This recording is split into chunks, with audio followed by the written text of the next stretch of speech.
Both hands here. Yep. All you're going to do is like jump, and then as you jump, you take the weight on the arms, and you just try to get your foot up here. Got it. And then step through.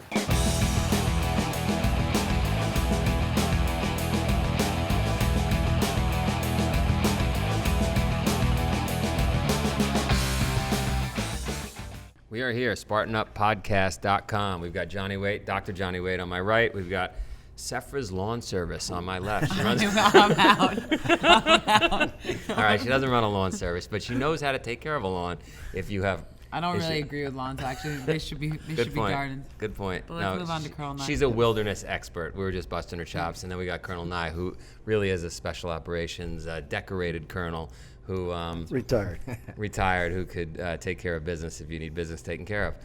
Dell, our international correspondent, right? The redhead that we all like. We all love her. Did a great interview with... why Dan Edwards. Dan Edwards. No, this is awesome. Yeah. I'm Dan excited Edwards. about this. Parkour guy. About Parkour. parkour, and I didn't know what parkour was. Did you guys know what parkour was before? I did. I'm a Definitely. fan. Yes, Yeah. a big fan as well. So Marion's waiting. Why don't we? Hang on, we got to go around. No, let's try again. so we're going to go straight over. Okay, cool. No, I can't really go over that. Yeah. No, you can. We're going to go over. No, okay. We should go around. Just like this. Foot up. Step through. Like that. All right, that's parkour. You're training, man. Good stuff. Tell me more about that. So parkour is just an art of movement, really. It's an art of refining your sort of your body and your mind through adapting to space and navigating terrain and just sort of challenging yourself in a really holistic way, you know. Did you invent it? No, I'm kind of in a sort of second generation of practitioners, I guess. It was invented in France about 25 years ago by a small group of people. And it grew from there pretty quickly, spread to the UK, and then went worldwide. Were they being chased by police? They were on the fringe of society, let's say, in the suburbs of Paris, the banlieue of Paris. So they were kind of on the fringe of society anyway. But no, they just saw it as a way to train themselves, to explore their environment, to have fun, to have some ownership of their space, and it just grew from there and became a discipline, really. So you think we're limited based on? Absolutely, man. I mean, we see that every day that someone comes to train, joins the classes. They come in and they say, I couldn't do this, I can't do that, I can't get over this wall. And then Well, it's even as silly as that was, right? My instinct was stop. Exactly, Right? And that's just because of the way we're conditioned to see our environment, to see that as a barrier. But then once you do one lesson, that you wouldn't even see that as a barrier anymore. You'd see it as a piece of fun, When's the next time you're going to be in the UK? So I'm going back to the UK straight after this amazing trip to the Bahamas. No, I'm going to India. But then after India, I'm coming back to the UK. So we got a correspondent in the UK, Dell. She's Dr. Dell. I've heard of her. Yeah, maybe you could show her some stuff and hang out with her for a bit. I'd be happy to. Good stuff. Good seeing you here. Good job on the wall. Thank you.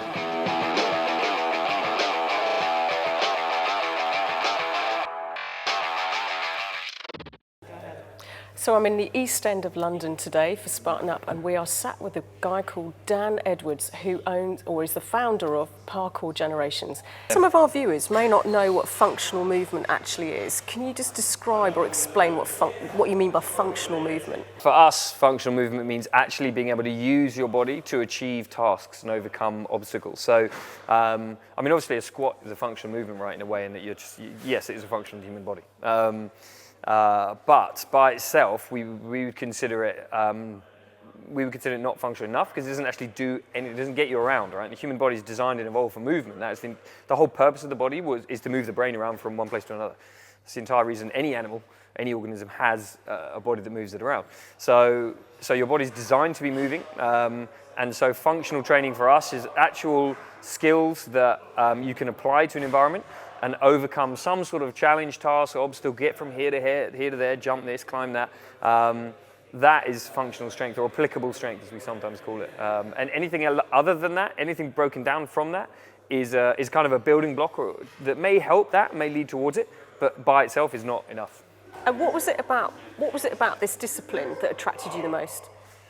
In fact, it's damn hard. So the thing that attracted me to parkour the most was that it was, well, two things. One, it was very, very physically demanding, and I trained lots of physical arts and thought I was kind of fit and strong, and I've been doing fighting arts since I was like 8, and I thought I had good balance and all that sort of stuff.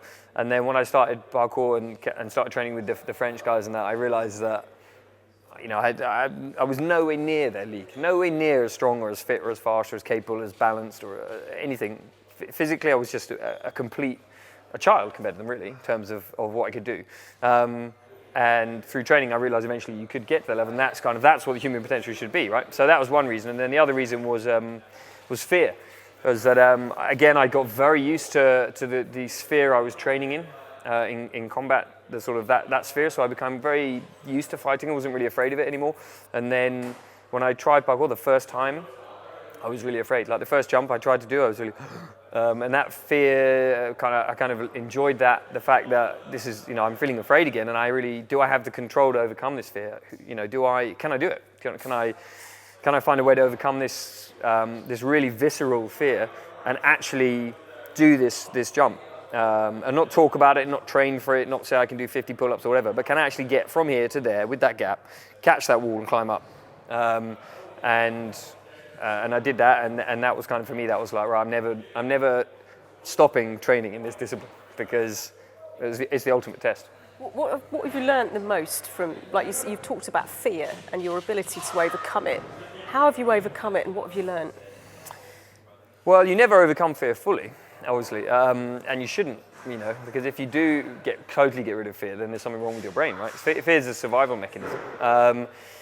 But as someone wisely said, fear should be like, you should treat it like a cowardly friend, i.e. its advice might be right at times, but you wouldn't want it to run your life. So there's nothing wrong with listening to it here and there, but you can't let it control you or stop you from doing things you want to do. So you have to get familiar with it. You have to create strategies of your own that help you to interact with it and help you overcome it in that particular instance, but you're never going to overcome it fully. It'll come back the next time you do it, or when you do a bigger jump or a different challenge of some sort. So it'll never go away. But the way you deal with it is the way we deal with learning anything, which is familiarity. I hope you're not sitting still while you listen. If you are, you better get a burpee break in. So there we go. Let's ask Dan Edwards how he faces these challenges. Well, challenge for us is, I think it's really important. I think people don't challenge themselves enough. So everything we do in our training is we look for challenges, even if they don't have to be, really high or dangerous or whatever. They can be very small technical challenges, but it has to be something that you are not sure you can do at the beginning. If you're sure you can do it, it's not a challenge by definition, right? It's just going through the motions of doing something. So all your training, we think, or a big part of your training, should involve you trying stuff that you're not sure you can attempt, not sure you can achieve. And if you do achieve it, you then overcome challenges. If you don't achieve it, it doesn't matter. What matters is you had a go at achieving it, and trying to do that will push your envelope. So, the nature of challenge for us is really important thing, and we seek challenges just because they are challenges. We think you should seek adversity just because it is the harder path. That is how you'll get more from that than from choosing an easy path. So don't find an easy way, basically. When we look at parkour, you associate it with those really big jumps off buildings. At what point does it not enter your mind of, I'm going to fail at this. This is going to really hurt. How do you prevent that from entering your mind? Well, most of the movement challenges that we do are built up to, right? So people don't. It's not just about jumping off stuff and hoping you'll make it. I mean, we only allow people really and train people to do those movements when they've got the strength and the technique to be able to do it and survive it. Okay, but yes, at some stage in your training, even early on, even with the smaller movements, there will be fear will enter and will tell you, maybe you don't want to do this. Maybe it's just a jump between two walls that are 4 feet apart and 3 feet in the air. A lot of people, they won't want to do that because it'll be totally unusual for them, and it's concrete and there's no mats, and they'll be sort of like, oh, this is scary. I don't want to do it. But that's the important part of parkour is right. This is physically you can do it. Technically you can do it. Physically you've got the distance of the jump. The only thing stopping you now is your mind. So are you in control? Is your mind in control? That's the question. Is your fear in control, or are you in control of your life? That's the choice. And you can step down from the jump, walk away. It's totally fine. But then understand the fact that you're not really in control. So and I want to be in control. In that way, I want to know that I'm kind of I understand myself. I think parkour is basically about self-knowledge. So I want to know who I am and what I can do. And what have you? That's it. So you've learned a lot through this discipline. How do you put that into your general life? You're as working as a businessman, running this Parkour Generations for other people.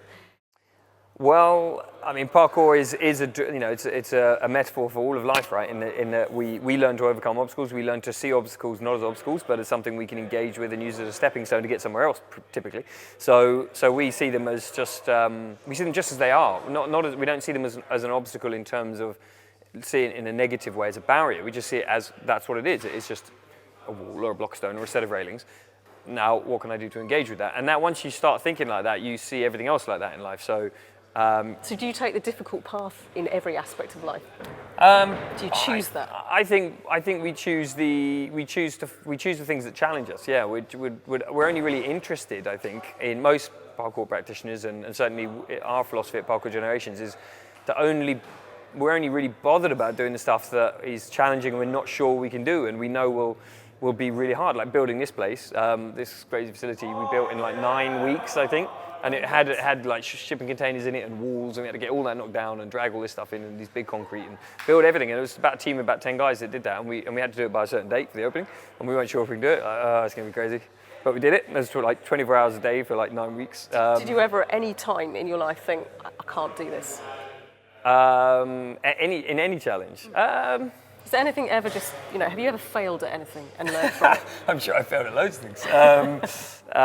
But, depends how you see failure, right? I mean, just because you don't achieve something the first time doesn't necessarily mean you failed it. It just means that you haven't quite got there yet, So, and failure is vital. Repeated failure is vital before you succeed. So, and certainly in parkour, when we're training a new jump or a new movement, very rarely will you get it first time, very rarely. So most of the time will be, 1, 2, 3 hours trying to repeat that movement, and then you get it, and then you're like, okay. So all that stuff wasn't failure, it was all necessary in the path of success. So it's just part of success. And what does success look like to you? What is success? I think success is obviously probably defined on an individual basis, but I would say my definition of success would be being happy with the choices you make and working towards the goals you want to achieve. I think you need to be kind of autotelic or like self-purposed. And if you are able to make your own choices to what you want to achieve and then work towards it, as long as you're on that process, I think you've succeeded. As long as you're content with the choices you've made. How far you get along the process, I think, is irrelevant. And what that path or goal or final aim is also irrelevant. I think it's down to, are you content on the path you have chosen? And if you are, then you're probably succeeding in general at life. And what really motivates you? What gets you out of bed in the morning? Well, every day, we do this. So we do what we love, and I think the old maxim applies, right? If you find a job you love, and you'll never work a day in your life. So I think if you do what you love to do, and you go towards that 100%, you don't care about the consequence, you don't care about whether it's reasonable or sensible or anything like that. You just say, well, this is what I love doing, I'm going to do it every day. Then you will want to get up for it, you'll be happy doing it, and you'll go to bed happy. No matter what happens, no matter where you're sleeping, no matter how much money you've got, all that rubbish, you'll be happy because you've chosen to do the thing that makes you happy. I think it's rocket science being happy. I think pursue something, that pursue a purpose that means something to you, and the sort of byproduct is happiness. Pursue happiness, and you'll never get there, right? Because it's a completely kind of intangible thing. It doesn't mean anything, the word. But to pursue a purpose that you have, that you want to achieve, and happiness will just be a byproduct of that pursuit.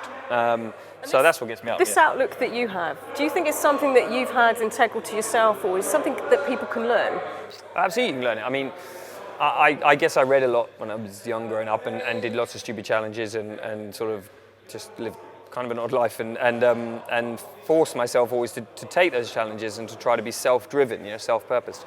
But I learned it, I wasn't born this way. I think anyone can learn it. It's just a question of how much do you want to learn? How much are you willing to go outside of your comfort zone? How much are you willing to take the risk? And I think when you start taking that risk, you realize that the only real risk is not taking the risk, right? In fact, that's the certainty. There's more than the risk. That's certainty that you will be bored. Your life will be you won't be happy with it because it will be kind of meaningless. You won't be doing the purpose you want to do. You won't have a purpose. So that's the certainty. So I would say always take the risk. Always, always, always take the risk, because you may then get something out of it. You may not, but you may. Whereas the other path, you definitely won't get anything out of it. So you must take the risk. You must choose adversity. How do you define grit? I think a definition of grit would probably come down to the ability not to complain. Because you can probably do anything you set your mind to, and people do amazing stuff all the time. But the ones that you say have grit are the ones who don't complain. They just do it. They just go, yeah, right, I'm just going to do it. And they, whatever it is, they'll agree to it. It may absolutely suck and they may hate it, but they won't complain about it. And people complain about everything all the time in daily life, and it's like ridiculous things. Like, especially in London, one of my pet things is in the tubes. You go down to the tubes and you look at the thing and it says next tube, like 6 minutes. And you see so many people on the platform be like, oh, 6 minutes, Jesus. It's 6 minutes. It's 6 minutes, people. 6 minutes. I think you can chill for 6 minutes. But people complain about even that, it's ridiculous. So I think learn not to complain. And once you have that philosophy of just go for a day and catch yourself whenever you complain and think, okay, just don't complain. And you realize then that actually life is much better, much easier, and that you can do a lot more. And you're probably willing to do more because you'll just be more positive about engaging with stuff. So grit, I think, is probably just down to not complaining and just getting on with it. Makes you an easier person to work with as well. And jumping off stuff aside, what is your favourite exercise? Well, I guess, the sort of easy answer is parkour, because parkour is a variable movement pattern training. It's just variable movement training, right? So parkour, I guess, is my favourite exercise. But within that, I've got lots of different sort of exercise sort of blocks. We break it down, I guess, into like blocks or like, building blocks of movement that we train, I suppose. And I like, for me, the ones that are kind of the staples that I always come back to are things like rail precision. So that's jumping and landing on railings with precision and trying to hold it, because I think that trains huge amount in that one. It trains power for the jump, it trains mobile balance when you land, it trains proprioception, it trains your accuracy, it trains your core stability and all that. I mean, there's so much that it trains in just that one single movement. And also I like the muscle up, on the bar, because I think that's just for the upper body. There's probably nothing better, pulling and pushing chains, and its function gets you up and over something. Fantastic. So take home message from speaking to Dan: do what you love and you'll never work a day in your life.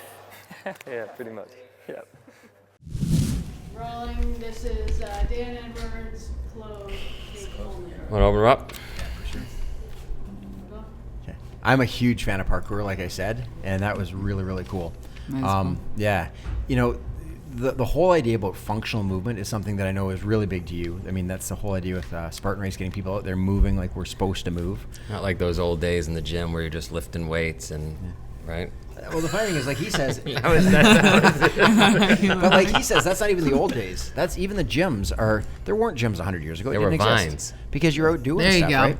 And no, but Steph, for you, the rewilding expert. I mean, you're all about getting people back out in nature, doing things in a natural way, right? I think it's primal movement, and I think a lot of the times we think that we need to go into a gym, but actually you can just totally utilize your landscape. I have a friend who uses rocks as just rocks he finds out as weight resistance, or goes and runs off trees. And if you look out in the natural environment, no, my friend McGee, a great person. But no, I think it's true. If you guys ever saw the movie Tank Girl, right? They're the Rippers. And then they have this underground layer. It's another good reference. I'm sure people will, But I mean, when you can move in that animal-like primal way, I mean, not only can you get away from any situation you need to get away from, and it makes, I don't know, it just makes your landscape like a playground. Right? I'm gonna get the Colonels back for a second here. I'm laughing at the only guy who didn't know what parkour was decided to take a shot at you, the old gym guy. You know about parkour. You're a fan. No, listen, I stumbled across it on YouTube years ago. Yeah. And was just fascinated by it, to watch those guys. And quite frankly, it's in our culture quite a bit, in our movies anyway. Oh, sure. They had parkour in Lone Survivor. They've had it in multiple James Bond movies where they do the chase scenes. Yeah. No, I've been around parkour for years, but I didn't know it was called parkour. It was where cops were chasing people in Queens, where I grew up. That was what they did. No, you'd learn how to jump over a fence a smoother way and all that. But that wasn't parkour. It wasn't a sport. Yeah. But now there's Spartan Race a sport, right? Now throwing spears and climbing over barbed wire. Well, Spartan Race has been around for since 500 since BC. 431. 431. Yeah, but he also talked in there about fear and having to overcome your fear. And he talked about, he's another guy who started young in life, but was exposed. He was a mixed martial artist, and he did all of that. And he went to Japan and trained, but came back and kind of found this thing. But even with all that background, he became used to the one fear, the fighting, and all that can happen to you in fighting. And so you become comfortable in that environment. We've talked about being uncomfortable, being comfortable, being uncomfortable. So he moved over to this other sport. where the very first jump, he didn't think he could do it, and we talked incrementally, just over and over and over and over again till you master that one movement, that one jump, and how to overcome that fear. And that's, that's in anything in life, right? But he was craving that fear, which is the interesting thing that I got from it, right? He was saying, like, this is something that I felt when I was in combat, and I haven't felt it until then. That was a sensation that he missed, right? So how often are these people who are pushing themselves wanting to be reminded of sensations that make them, right? It's exactly what you just said, feeling uncomfortable. They love it. They live for it. And it's funny because we think of these people as fearless. Man, I wish I had the courage to go do the things they do. They're not fearless at all. Exactly as you said, they've just found that fear, mastered it, found that fear, mastered it. But they always find that next little bit of fear. That's where you live, right? In that edge. And so these things that these guys are doing that to us look just unbelievable, they've learned their way up to that. And I've talked to parkour guys who say, what we do is incredibly safe because we've trained for it. I will tell you, when I was racing a lot in the adventure races, and I was out there for, let's call it 8-9 days, you're skipping from rock to rock during those races. You're doing a lot of the stuff you do on a daily basis just to get to your teepee. And in the beginning, you're slipping on the rocks. You can't get your balance. Within a year or two, I remember I did a race in Fiji, in the interior of Fiji, which is not what we all think. It's not white beaches or anything. It's raining, it's cold, it's jungle, and untouched. There's no cars or TVs, or you'd love it. And I had bike shoes only because one of the Fijians had stolen my shoes before the race started. So I had to do the race for 8.5 days in bike shoes, which are very hard to walk in. And I'm skipping on rocks. Because for the last 1.5 to 2 years, we had been out doing that, and it just was comfortable. Because your baseline changed. Yeah, so I think yes, it looks crazy jumping from buildings, right, and hopping over things and doing the tucks and the rolls. But like you said, if you do it every day. Yeah. A guy that I heard was brilliant. He said, if I put a 2x4 on the ground and it were on the ground, you could walk back and forth across it 100 times out of 100. If I put it 3 feet up in the air, you could still do it. You'd wobble a little bit, but you could do it 100 times out of 100. Well, why, when I put 100 feet in the air, won't you do it? And we introduce these doubts and these fears that don't need to be there. Blindfold it. Sure, yeah, there you go, exactly. There's that new edge that Dan Edwards can find. That's right. Well, cool. It's risk because the risk rises. Yeah. You know, as you get higher, the risk is greater. Sure. So the risk drives the fear. And that risk enters your brain. But he also talked about never losing the fear, that you can't become so complacent that you'll make one of those jumps. There's still fear has to be an element. It's like fighting for milk. Yeah. Yeah. I mean, you've got to have it because it's a survival mechanism. Yeah. All right. Well, if you want to learn more about what we do, what we've done, and where we're going, you can check out Dr. Johnny. You can check out Lawnmower Sephra. Hey, I already said it. I'll do it for myself. Lawnmower Sephra. And the Colonel. And the Colonel's got an interactive corner on the site, which is really interesting. It's won all kinds of awards. This thing's getting better and better. And we'll see you soon. Spartan Up Podcast.com.